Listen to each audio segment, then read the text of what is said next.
Hello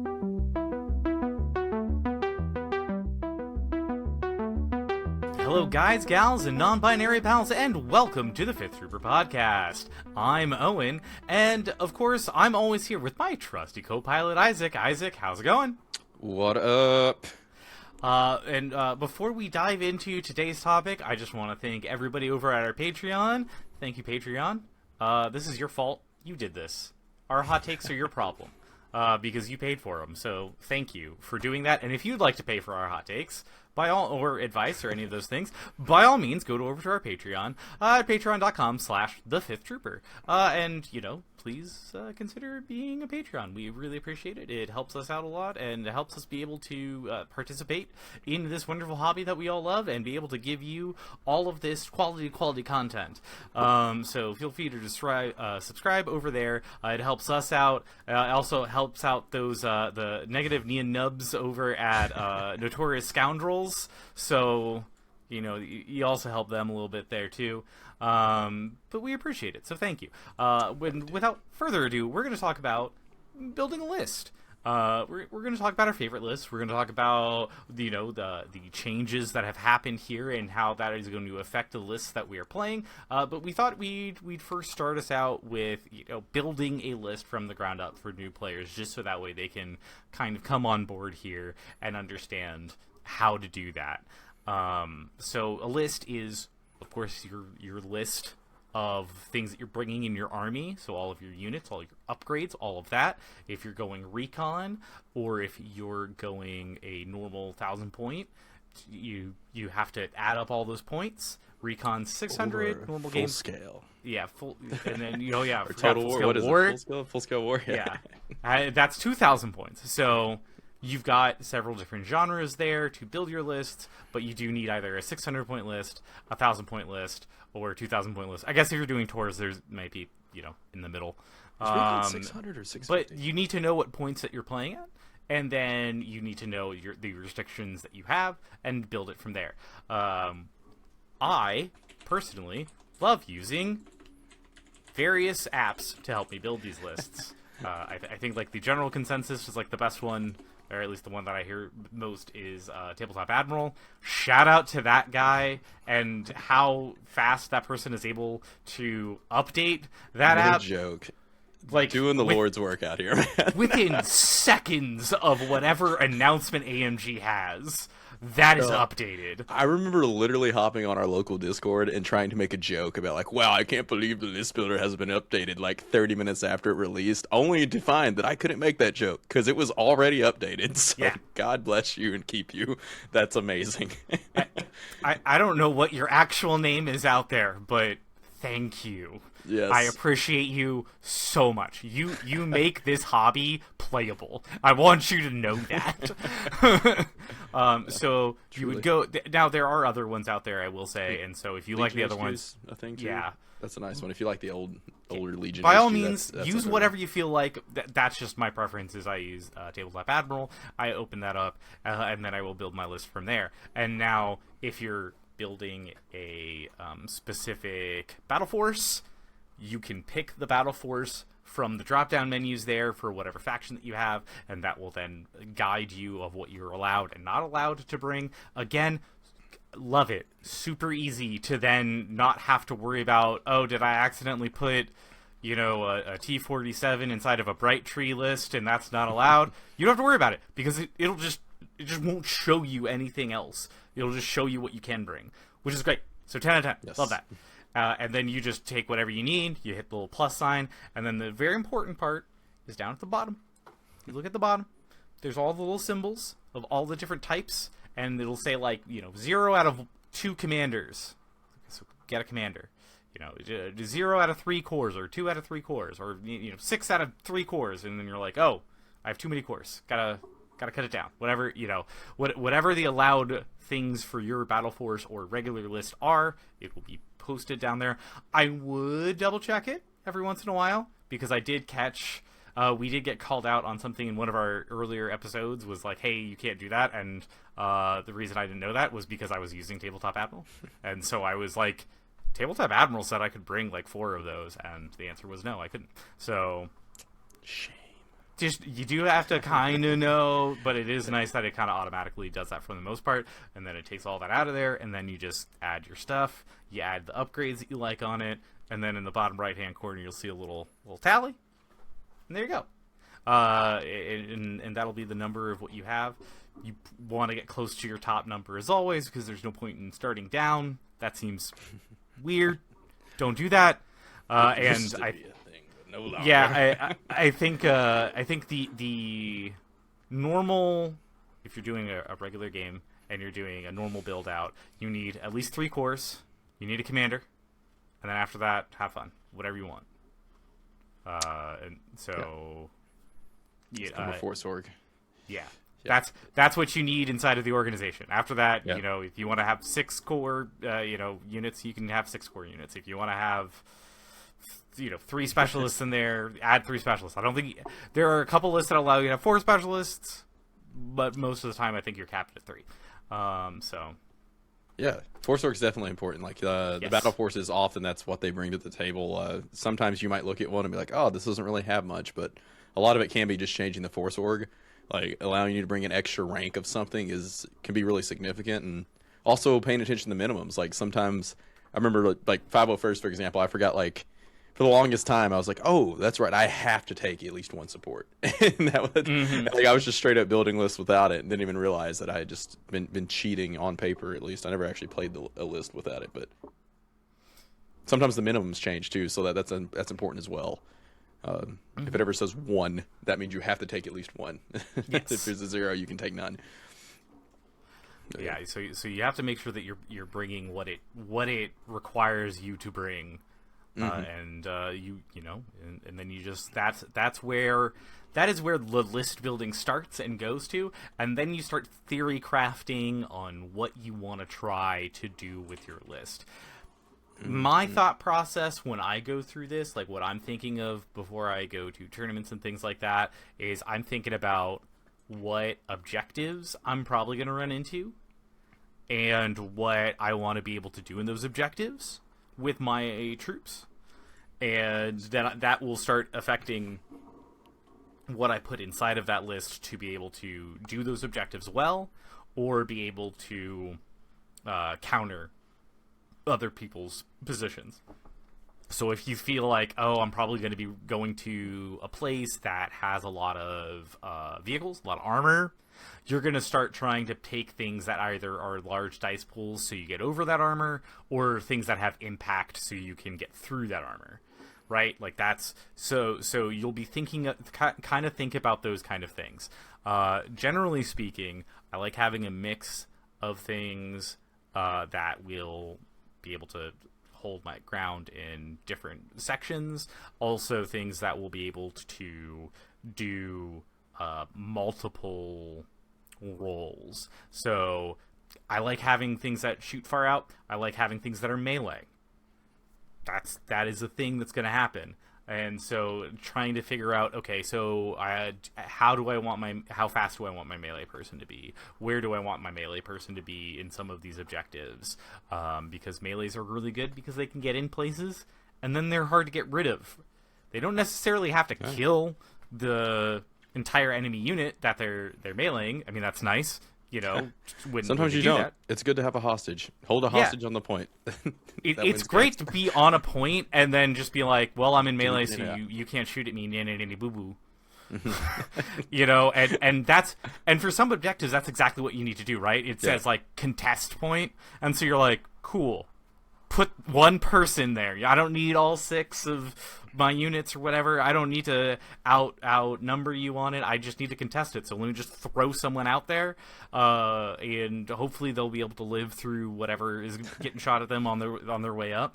But that's kind of the thought process that I have looking at some of those things. So, like, for instance, to break down even more, I'm thinking of I just played a game of Contact. I know a lot of people like that one, and it's a little weird. You got that longer deployment zone, and so something with maybe prepared positions or something that has infiltrate would be really good to help me push that flank and that the other side and kind of create some pressure. So having something in my list that has that would be a good idea. Since I'm normally a rebel player, currently I'm looking at putting my snipers out there like that, or maybe putting like a vet and a Mark II, because those are prepared positions that I could easily push No up FD there. cannons? You're not going. Yeah, no FD cannon. It doesn't No 3 FD cannons. So those are things that I kind of like. I'm trying to think of to use to be able to push that, and then also things that have speed. So like I like Sabine because Sabine's is a 3 speed. I like the new Han and the new Luke on their tauns because they're either 2 or 3, so they can have some speed if you want. So I can get out to points quickly and be able to kind of fend off people before they get there, or be able to like kind of dive into something and be able to cut people off from stuff or contest things. So I like having those in there. And then finally having things that are kind of going to be on my side and in the back. So I'm looking at my snipers. If I'm not using them for infiltrating far in, I'm probably going to be using them just to like hold points in the back, and then they can just shoot. Or if I have commandos are great because range 3, probably going to be shooting at other POIs, but they can at least hold a POI while they're shooting from there. And dead charge anything that comes within range. Yeah, I could always put some core troopers there as well. Vibe checked real quick. some of my rebel troopers I could put onto my back points as well. They're cheap and they're probably not going to be doing much on offense, so they're also ones that tend to just kind of like they find a point, they sit on the point, and then they go, okay, I'm here, and maybe they'll take a shot and get some dodges, but their goal is to basically just hang out and get me some victory points throughout the rounds. Isaac, what is it? You're a Republic player. When you sit down and you look at that 0 to 1,000, what are your thought processes of what you're bringing in your lists? Yeah, it's very funny like how people approach lists, because I actually do the opposite. I don't think which maybe is a problem, honestly. I don't start with objectives. I start putting in units that I think fulfill roles that I want and bring firepower and are efficient, which is, the game isn't won just by shooting all the time. So that could be a pitfall in how I design lists. But I think it's worth considering. You could sometimes I will often just kind of build the list out and then see, okay, what can I do well?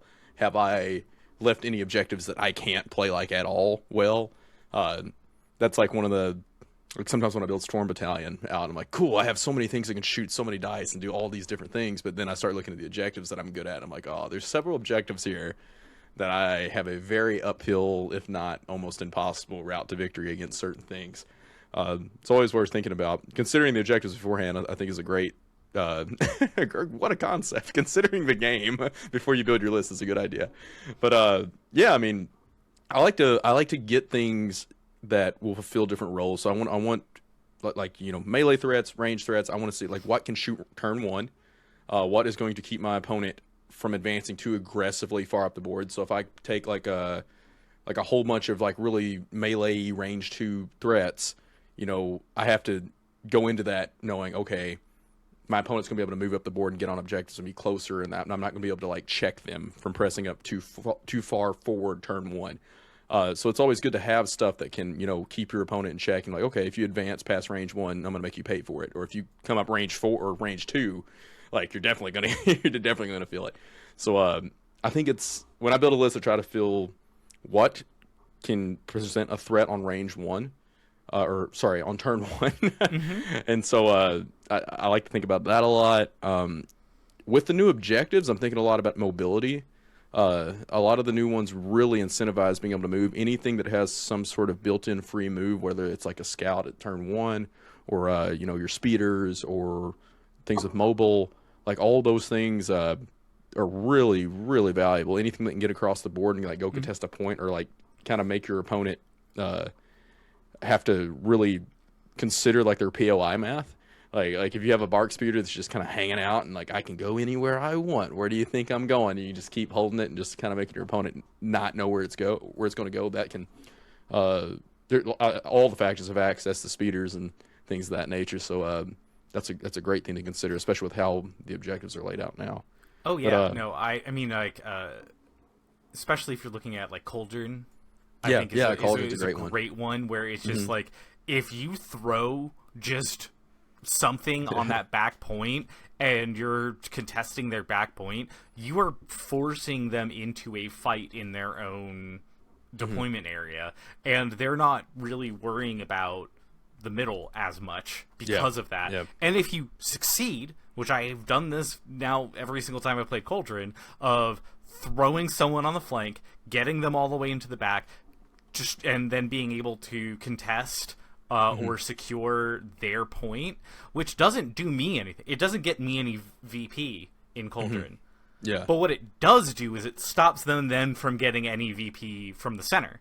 Right. So now they could be securing the center, but because they don't secure their back point, they can't chain into it, and I can because I'm still there. And so then they have to kind of pivot and then deal with their own defensive line and kind of turn around, and then I can just keep pushing.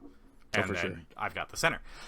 So like that's a great thing with speed, of just being able to send some speed 3 things around to the sides, and then you're making it costly if they don't put their good units then on their back points. Right. Yeah. Yeah. Then it's really powerful to be able to like turn flanks quick or like readjust your positioning. Movement is really important. It's something that I feel like I'm just now starting to really respect and value after getting beat countlessly by like, oh, my really good shooty things were not enough to win me this battle. You know, being able to shift 3 things to a different side of the board is huge. If you have the tech to do that. That and durability. Durability is one that I try to think about when I'm making like list things that can stay alive, that you don't have to worry about like, oh, that's probably gonna get shot off the board by turn 2 or 3. If you're able to, sorry rebels, it is good to have something. What's it like having things that can live? Yeah, well, hey, you're getting whatever the gorillas, right? If you're able to, what is this color? Red. I don't see it. Yeah, having stuff that can stand out there on a point and shoot and kind of wear it on the mouth is also worth having if you can take it, because you're usually always going to have some sort of a home point. So for me, when I'm building a guard list, I think like marksman, or I use like a super clone, sometimes super pikes now. Something I've been messing around with. They're not as durable as clones, of course, but having something that like the super squads I think are great for if you're looking for a durable unit, even if it's a white save super squad. It's still just a lot of bodies to shoot through if you're in cover and stuff. Like, it's not going to get just one shot off the board by most things. So having something that you can like, okay, I can move early with this, step out, shoot, punish my opponent at the top of a turn, and maybe not just completely lose the whole entire thing. At least make my opponent invest a lot of effort to attack that, which means it's taking pressure off of the more fragile things in your army. So if you have like those glass cannon units, exposing something that's a little bit more durable, when a shot is being put into that, it's not getting put into the more fragile things, is a way you can look at it too. Oh yeah. So having the tanks, your tanks, whether it's a tank or like a tanky unit, is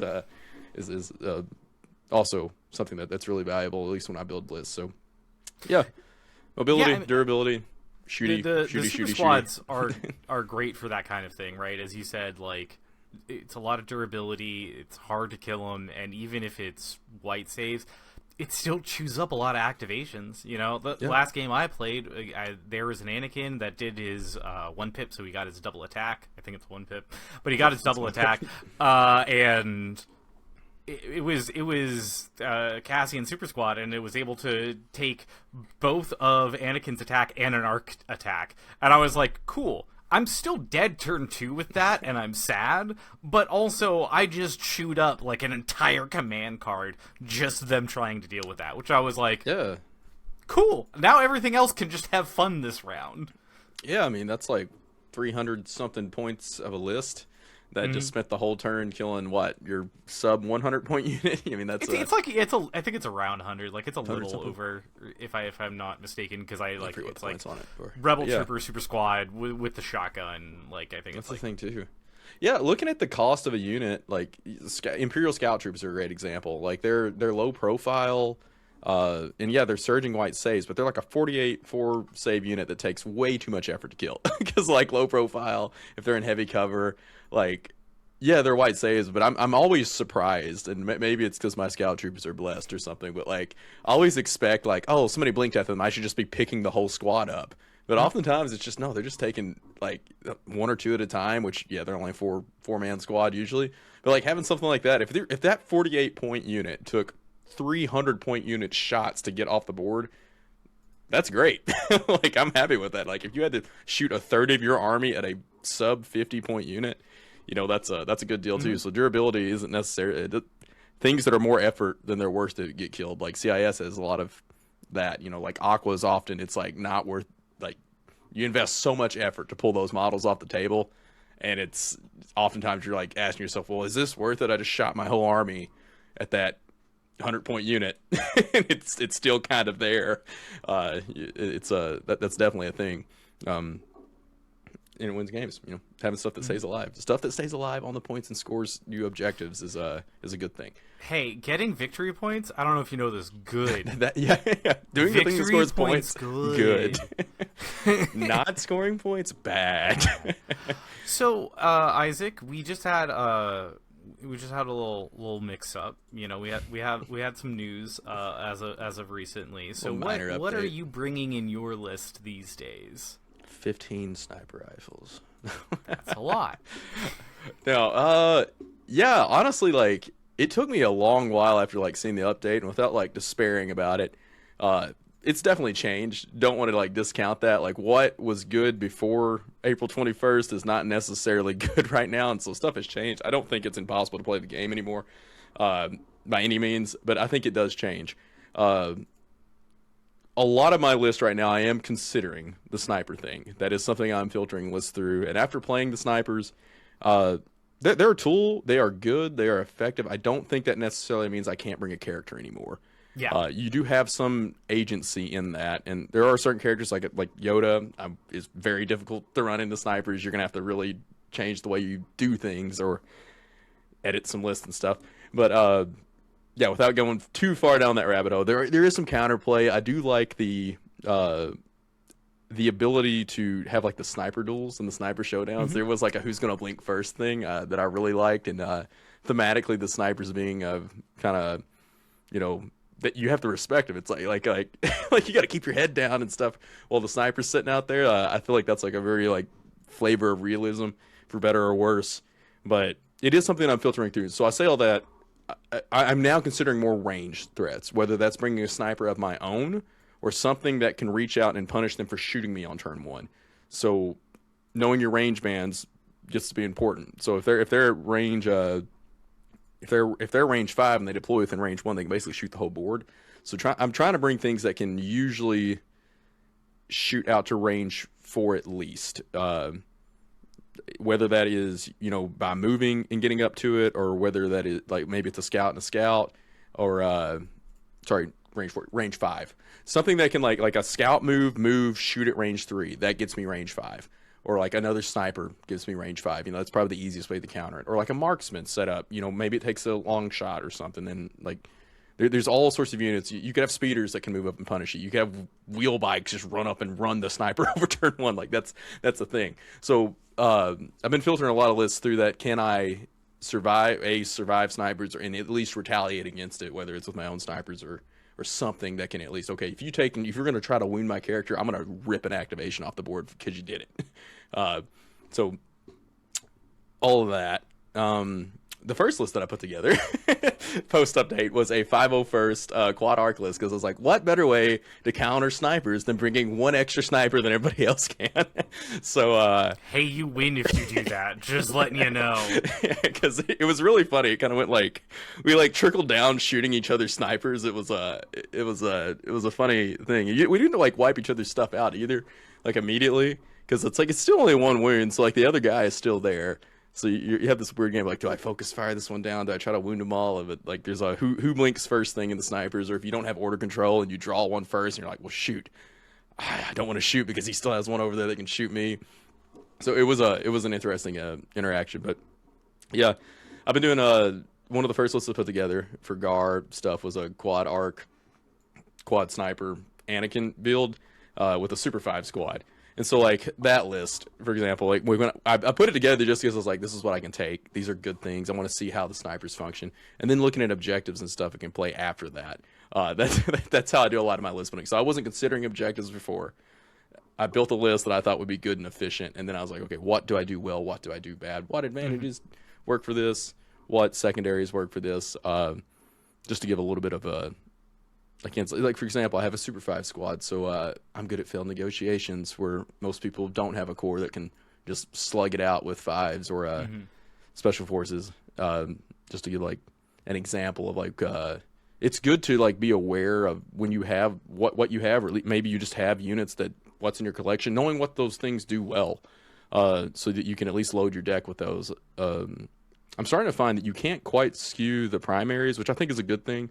Like the days of just like, oh, I built the speeder list and I just win if I have my primary is not entirely gone. But like if you skew so hard for one objective, you're not gonna like go 6-0. You're gonna eventually get someone that plays the objective against you that's okay. You just can't play because you teched only for like breakthrough or something. But with the secondaries, there's like a subtle way that you can skew. Like if you have certain units make you like way better, or certain list builds make you way better at certain secondaries and things, and that's a cool thing to consider as well. But yeah, so that's one of the first things I built. What about you, Owen? What fun stuff have you been cooking up as a Rebel player? I mean, I've been testing out all of the new leaders that we have in our squads. You got a lot of them. They're yeah, very I was good. gonna say adding Jin and Luke in there, I think is very nice. After playing, I don't know if I want either of them currently. Not even Jin? Is Jin not halfway decent? I mean, feel like on both paper of them she I is. say are good for different reasons. Like, I like Luke being in a squad so that way I have more inspiration and I can get less panicked, which is always a problem with Rebels, is that, like, they're so low to the ground on their courage value that, like, Yeah. 2 shots can just panic any point, and that really sucks, especially with the snipers now. Like, you don't have to kill my guys on the back point, you just need to shoot them twice, and if they're not within a range band of any of my commanders, you know, if they're not within 3 of a commander, then they don't have that courage value, and they just panic, and I don't get that victory point for at the end of the turn. And so having, like, Luke in there to be able to help with that, great, love it. Downside, then you don't have Luke doing anything else. And when you've got Op Luke, Ton Luke, Commander Luke, Yeah, it feels kinda bad conflicts with having him. Like I've tried it twice now. I like it there. I don't think it's a bad tech, but I do think that he's more useful outside of it. Yeah, he's probably better mounted, or at least walking around as Yeah. a character. But Like that's just unfortunately how it is. Now, if for some reason you're in a list and you're not fielding any of those, and you got 25 points sitting there, and you're trying to figure out what to do, yeah, stick him in one of your core squads. Do it. It's great. 10 out of 10. Love it. You know, it's not wrecking someone in melee per se, but it's nice. Yeah. I like it. For what it does, and for that purpose of the having that inspire basically I think that's great. Jin, I haven't gotten Jin to be close enough to be able to do anything. Granted, I haven't put her in a super squad, and maybe that's the thing. I need to give her a little bit more durability to be able to get closer. Commandos, But troopers. That does seem to be a problem that I have with Jin, is that I've now put her in 2 different things, and she just gets shot first. That's fair. You can get focused pretty easily. Yeah, and I don't think it's necessarily a problem of Jin. It's also a problem of, I have a Cassian Super Squad, and the Cassian Super Squad is going to A, be in the center so it can try to shoot everything it possibly can, and also B, not get shot at a ton. And so then when I'm flipping a core token, and I have to play one of my core units, okay, well, I'm not going with Cassian, and so then I'm going with Jin. And so that kind of tends to be the thing, is that, like, in those first couple of rounds, especially, like, round 1, it's like, I'm going with Jin first, and she's going to be the one that gets shot. And so it's like, okay, well, sorry, because I'm trying to keep Cassian around to be able to take some more shots and be able to wipe some things off of the board, because 14 black, I think it is absolutely insane. It's really good. Yeah. Okay, have you tried her in Commandos with That's the my next proton thing. charge? I want to try her with Commandos, and I want to try Chewbacca. I want to try both of yeah. those out. Yeah, Now 'cause that I've tried snipers out and understand what they're up to, I want to see what else I have. It's just like that slot for Rebels is so hotly contested. Yeah. And that's just the problem of just like, okay, I'm stopped taking sleepers, and now I'm taking like one sleeper and 2 commandos and 2 snipers, and I'm just like, this is crazy. This is an insane list of things. But like that's like another example of like the durability thing taking heat off of glass cannons. Like say you build like that Rebel Commando, Jin, Proton, put duck and cover on there to give a little bit of more resilience.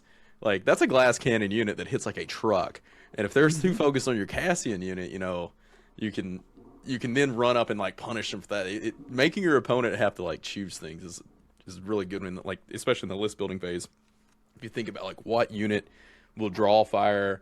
What am I making my opponent choose between? Like, am I making them choose to shoot this unit, and in turn get hit by like a Jin commando unit because they're shooting at my Cassian, or if maybe they focus Jin down and now they're getting hit with 14 black. So it's like you want to give no win situations.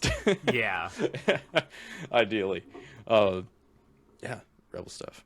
Yeah, I mean on the Empire side, I've been this is pre-update. I've been messing around with Tempest Force, so that's new. I'm normally not the vehicle guy. I like my troopers. I like my clones. I like high quality infantry. But I've been liking Tempest because you can do probe droids in there. You can't do the snipers, which I think is a blessing.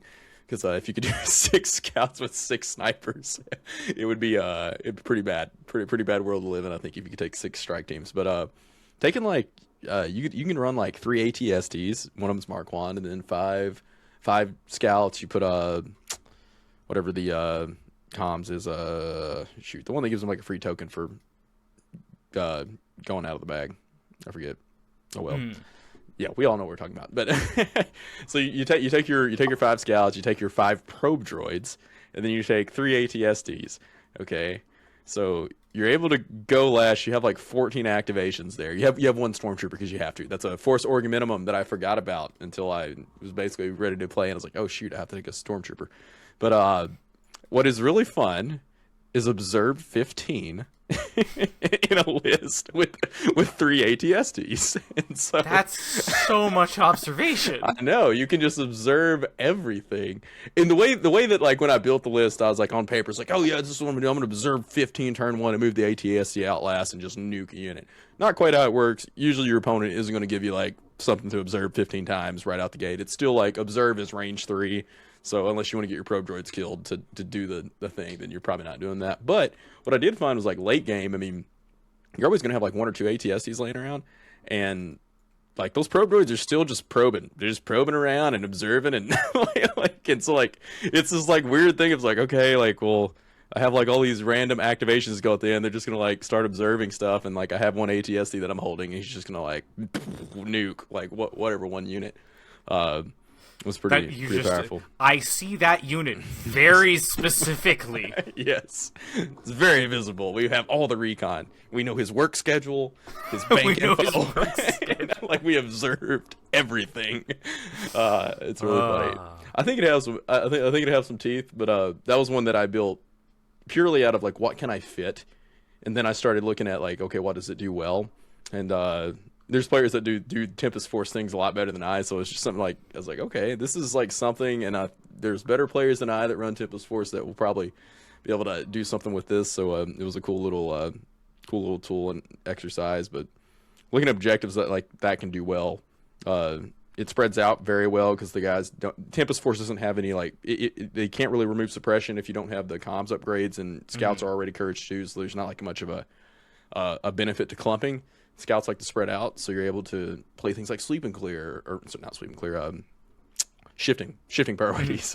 Probably don't want to play sweep and clear, but that was like just as an example of like thinking of like objectives that the list plays well. That's something that goes into a lot of my list building. Is like, does my list split well? There are objectives that splitting is good, and there's objectives that don't want you to split.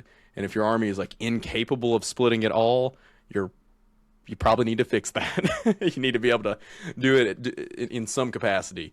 Just because so many of the objectives now require you to be able to fight on two fronts or multiple fronts, or just be spread out all over the place. That's definitely stuff to ask too. Like, does my list split well? So like, it was like probably one of the first times I ever played shifting priorities, because newsflash, Gar doesn't like to split. So it was kind of interesting. It's like, oh, so this is how it feels to be wide. So yeah, this is a lot of fun. Yeah.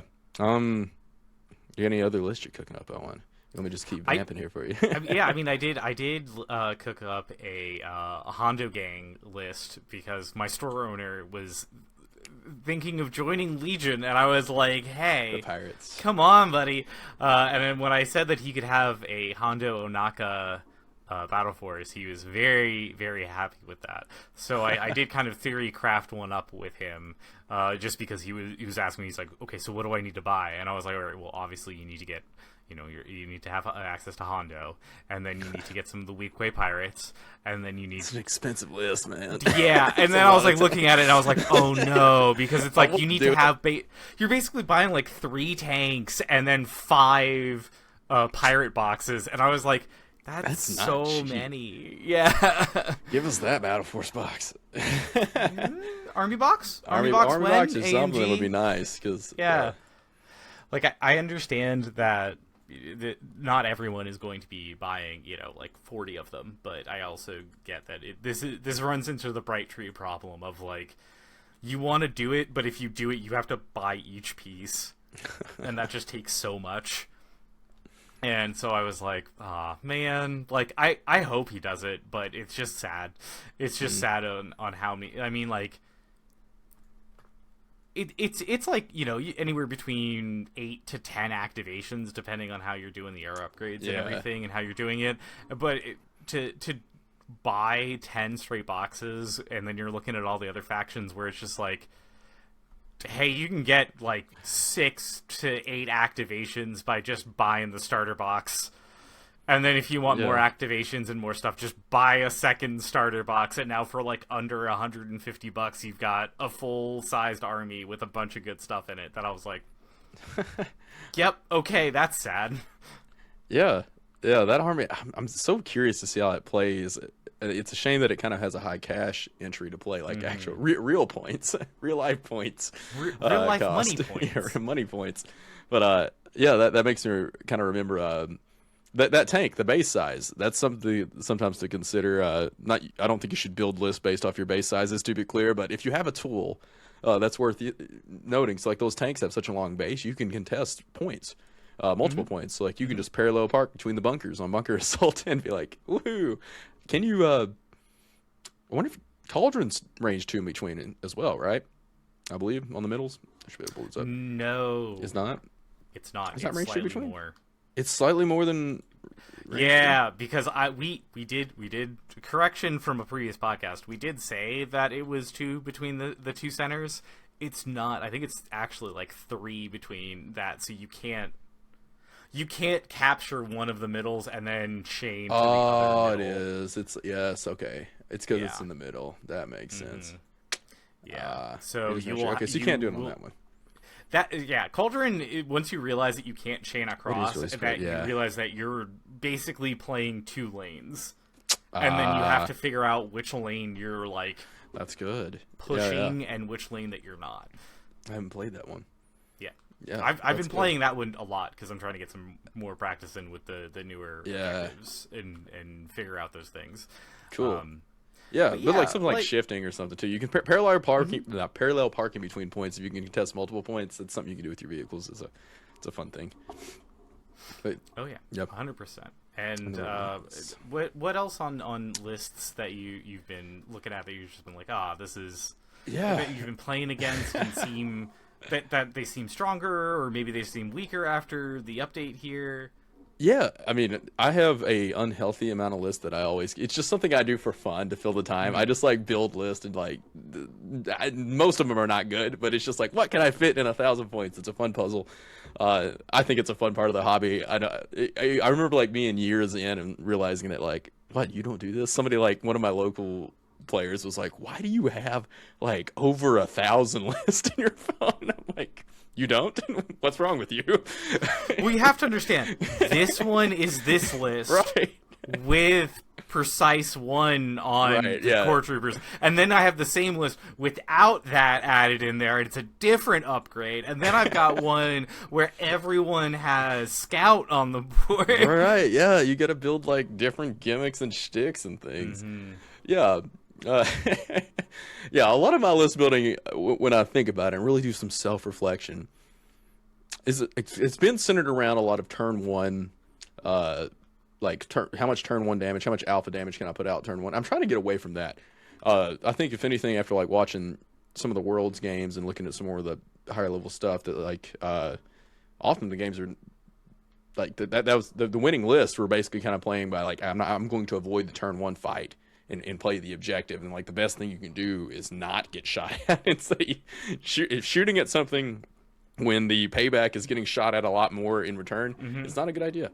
Who would have thought? Welcome to That's why these the guys are Mike good. Berry school of turn one. It's either you set up to rain nothing but pain onto your opponent, or you just sit in the back and you do absolutely nothing, and you're Or just you like, just I'm good hide. behind this. This is a great building right here. This is my favorite building. I'm gonna sit here.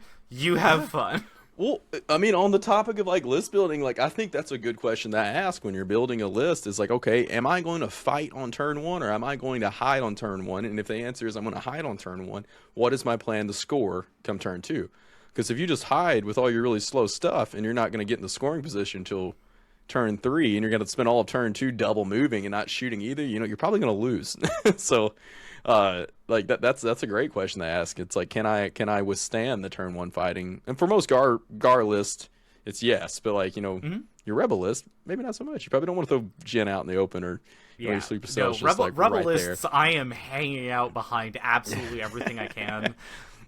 I might try to I normally try to have my T-47 towards the end of the activations if I can help it. Although now that I don't have improvised orders.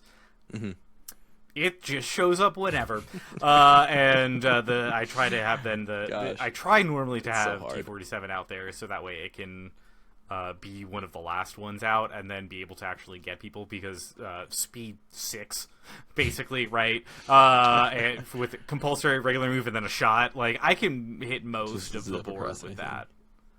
Yeah, the improvised change has I miss it so much. I've never had like I've never stressed so much about my order pool going in without it, and like, oh man, I really hope I don't pull Anakin, or like, I really hope I don't pull this strike. That improvised change hurts does everyone. hurt. I feel like I do think that maybe it was in fact too good for everyone, because like basically everyone just brought it always, and you always knew that was going to be there, and like you just had one free token pass. Basically you just I drew something I didn't like, improvised orders, let me see if I can get something different.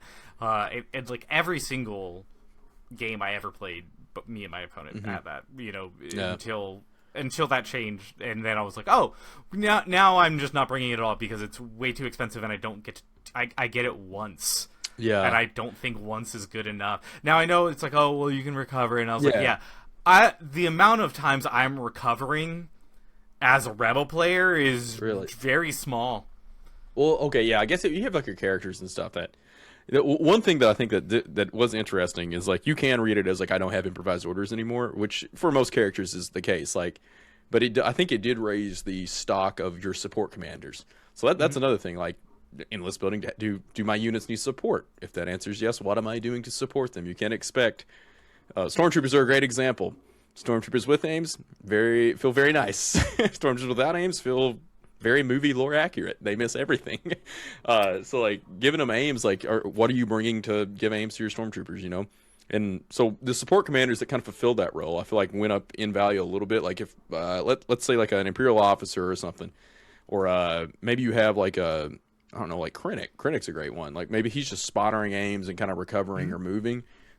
He's a good one to your support commanders that like don't necessarily need to be moving and shooting and like doing like things to put the team on their back so much. they go up a little bit because like, okay, if they're already taking recover, they can recover improvised, so that you can actually use it and kind of feel the same effect or not force org wise, but like order control wise as like old improv. Yeah, I think like your generics and your support commanders, that is something that they definitely went up in value in being able to do that, because it makes like they're more like a lot. I feel like a lot of lists weren't necessarily taking them unless it was like a specific thing to make the list work. And now you can kind of ask yourself that question of like, okay, maybe he wasn't quite worth taking at like pre-update. Now he's maybe a little bit more of a necessity, so you can keep recovering that. You might see more of them start popping up. But yeah, going on to like some other list here. Some fun ones that I haven't played but I've seen and I want to thrive is I want to see Echo Base work. But like specifically all Tons Echo. I don't care if it's good. It has Hanton. It has to be halfway decent if it has that unit. But like one of our local players has been putting like doing like the whole like quad Ton with Luke on a Ton and Han on a Ton, and like I just want it to work well. I don't know how it runs. I don't know what it's good at. Just that at a glance, I mean, you would know better, Owen, but like it's really mobile. It has deployment keywords with the Rebel vets. I was gonna say you're definitely gonna be able to get 2 points. Mm-hmm. I don't know if you're winning once you get there, but you're definitely like Han's definitely getting himself onto a point and probably wrecking something. Luke's probably somewhere behind him. You're, if I had to guess, losing a ton or two in the charge up, but that's okay because you have all the other ones. So like you're still probably getting a lot of things in melee. I think the downside of that list, and this is like the problem that you'll run into, is that yes, you have the vets, but the vets are move 1. They are very slow.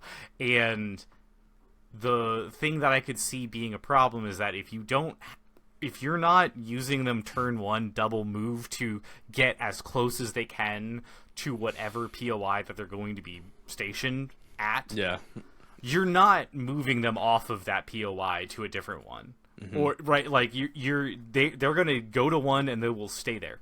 Yeah, and that's where they will be. And like if you dive with all of the Tons and everything, there's no push behind them to be able to get any of the middle points with vets. There's just not. Like, can't do it. There is pressure there that you'll be able to shoot anything that they have that would go towards the middle point then. But that now you just have like basically like 2 bands, right? You've got all of the vets slowly inching, and then you've got all of your Tons already there. Yeah. Yeah, that's like all the speed 1 shooters, like the Shores, the Marksmen, the Vets, what faction am I from? Shores, Marksmen, Vets. CIS doesn't have a range or speed 1 core, do they? Nope. Am I crazy? They have speed 2 droid? I think that's an error. Anyways, your speed 1 shooters, though, that is like something that's not mobile. It's always that is something to consider. Can I? Most of the time you have like a home point or a stationary point where you're okay with having a couple units that are just like, okay, my job is to sit, aim, shoot. And so like those guys are good candidates for that. But if you want to avoid things like shifting, if they have to like chase a POI down the whole game, or if they have to go run across and need to be really mobile, taking too many of those things can sometimes be a detriment. But yeah, I want to see it do good. It's so iconic. It's probably not the greatest thing in the world, but I think it'd be really cool. One thing that I have been toying with, like literally as earlier today, was like the pikes. So pikes have kind of been like non-existent in 2.6. So I mean, they pop up a little bit, but they're not like they've not been like, oh, I'm building a list so I can run pikes. It's not really the thing right now. But it could be with the introduction of the super squads. Makes things pretty interesting. They're doing like a super with the disruptor is a pretty mean dice pool. It's like 9 from the squad, 2 black, so like 11 black and a red with the disruptor, and that's a 102 point unit. And so I've been messing with stuff, particularly as a Gar player. I've been taking like Rex with a couple super pikes in the recon intel. So if you can scout them up, then go range 5. Now, if we remember class, snipers are also at range 5. So Yep. that might be a little bit overkill to kill a sniper team if I want to be real. But you can couple it with you can do some split fire shenanigans and stuff. Like you could maybe I counter snipe your sniper and then I split my heavy weapon off. That's a pretty good combo. You could if you have 2 strike teams and 2 super squads, maybe you're throwing 9 black at something else, splitting a heavy weapon off to pick one of the snipers off, and then shooting him with another sniper. That's a lot of versatility there. Or just running up and wholesale throwing, whatever that dice pool, the 12 dice at something is also good, and it's a pretty good budget, like a budget price. When I'm thinking about a unit like that, I'm like, okay, its suppression is it only has a courage value of 1, so it's probably going to get suppressed. So I need to account for it probably not moving across the board forever. It's probably going to sit and shoot somewhere or only have 1 action. And so you can take in in my mind when I build the unit out like that, I'm thinking this unit's job is going to be to turn 1, scout up, shoot something at a threat range of 4. And then kind of sit on whatever my home point is. So maybe I put 1 on each bunker of bunker assault, or maybe I throw on recover the research. I throw them on a couple of those home points that are on my side, and I'm okay with that. I'm like, okay, I'm fine with the unit probably not moving from that point, but it's gonna sit there and chuck a lot of dice and stuff until it's gone. So, I haven't built the full list out and stuff, but I think it's I believe that you'll start seeing pikes start appearing as 1-ofs and 2-ofs again, which is cool because they've had a really wild ride. There was a period where they were super busted and they kind of fell off and they were solid, and then 2.6 happened and it's gone. They're not here anymore. Yeah, I was gonna say I think I've only ever seen them in Shadow Collective lists. Yeah. I haven't seen anyone fielding Shadow them inside Collective of their other players, things. I think another list I was toying with. I haven't played Shadow Collective since the update, but you can kind of do 6 super squads worth of pikes, and that's scary. That's a lot of dice. I don't think there's a gun line in the game that can throw that many dice at range 3. Somebody can fact check me on that. I mean, I'm sure there's some world where you build all super clone squads or something where you get there, but for 600 points, I don't know what can throw that much dice. That's 612 points for 12 times 6, 72 dice turn 1. Or not necessarily turn 1, but 72 dice at range 3. I mean, it's nothing to blink at.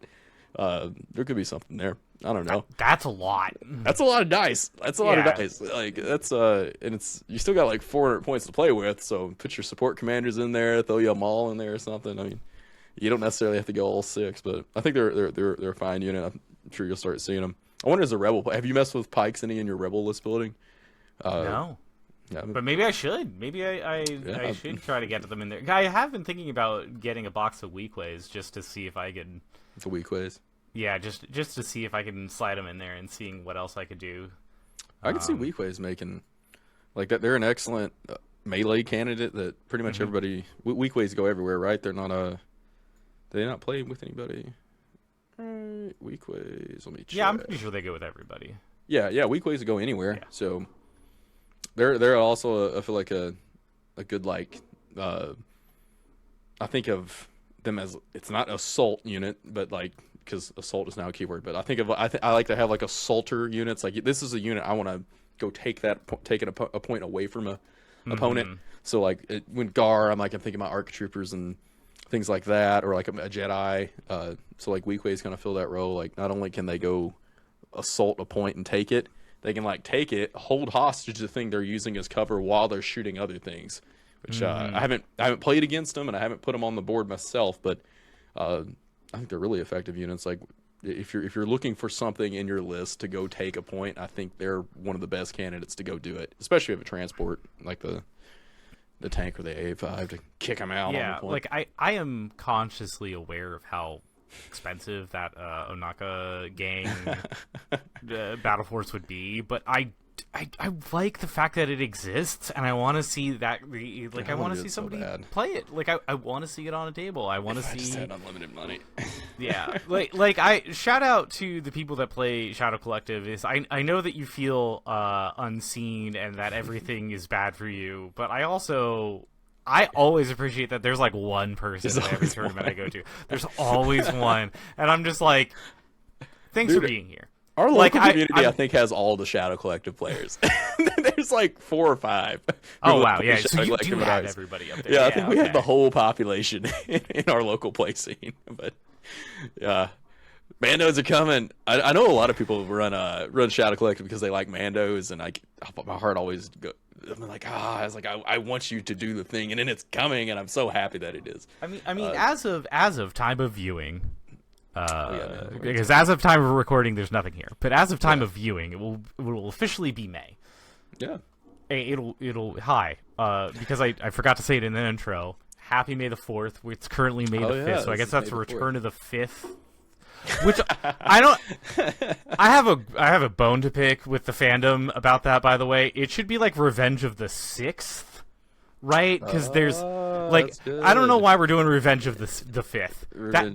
That's a weird one. That's a weird Star Wars Day one. Revenge of the 6th is right there. That should be our backup if May the 4th is give too you a day busy. in between. Yeah. But I will say, it's May. It's the starting of May. Mm-hmm. We're 6 weeks from Mandos hitting store shelves. Where Battle Force? Like, give me the documents. Yeah, Please? I was really expecting that in the 21st update. I thought that would get pushed. And I understand that they did. Yeah. There was a lot of other stuff that was in there that they were doing. That's okay. That's definitely going to change the calculus too, and like how we're viewing snipers and stuff. I know we haven't seen jetpack rockets in a long time, but if they have jetpack rockets, those things hurt, and they're very capable of just like, oh, you shot at me with a sniper, you're dead now. I killed you with rockets. Well, I also want to point out the fact that stores, a lot of stores, my store is included in this, that have, like pre-order bonus discounts and whatnot, right? It's like, hey, if you order before X date, we'll knock $1 off or whatever. And without knowing what the force organization is for any of those battle forces, how many of these am I supposed to buy?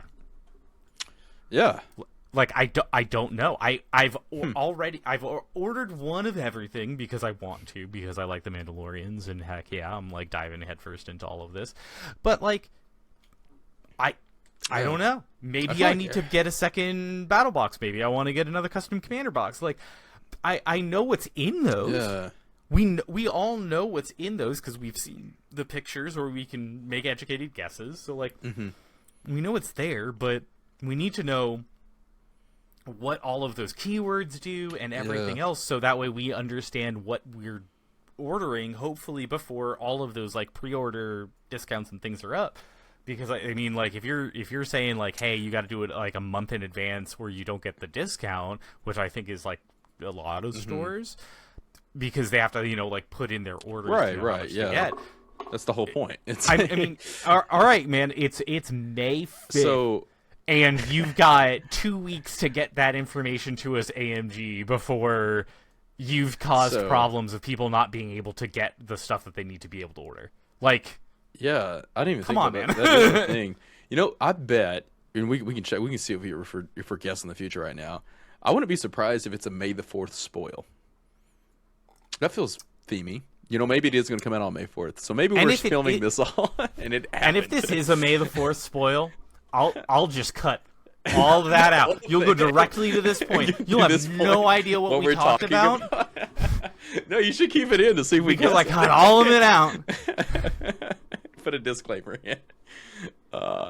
Yeah, I hope that it's not a May the 4th spoil, just because here, if anyone we need cares the info about, a little bit earlier, but I mean, if anyone cares about the behind the scenes stuff, I don't edit this the day it goes up, and I really don't want to re-edit this like that morning because all of the stuff just got released, and I was like scrambling last minute to get this set up. You should just keep it in regardless. Like, let it be organic. All right. Yeah.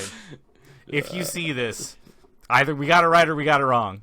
That's right. So we'll find out. But I think that I know that a lot of people have said that some of the changes that were made on the April update were for stuff that is coming out, aka Mandalorians, aka the Guerrilla Troopers, and all of those things. And I believe that.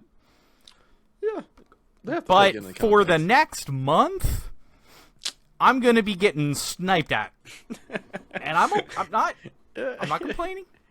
I'm not saying this is all doom and gloom, right? I don't know if I'm gonna like it or not. So far, not a fan. But I am just saying, hey, it's, it shook things up, and that's what it was supposed to do. So here we are. It did shake things up. We're toddler with a 2-liter of Coke. Just very shook up. Yeah. And I want to believe that the stewards of this game have the best interest at heart for this game. I want to believe that, and we'll see. Right? Yeah.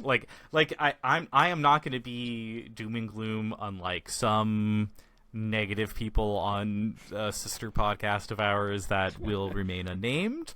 I do feel the resentments. Just to give credit where it's worth. I feel that. I'm not saying they're wrong. Yes. I just to be clear, I'm not saying that they're wrong. I'm just saying is that my optics of this isn't flip table, sell all my armies. I'm not playing until this gets fixed, right? Like I'm looking at it as like, hey, this is a new, different thing. I'm excited to try it out more. I'm excited to see how this game continues to evolve. I am having a positive outlook on a thing that I love, and I can be critical of it too, while also being positive.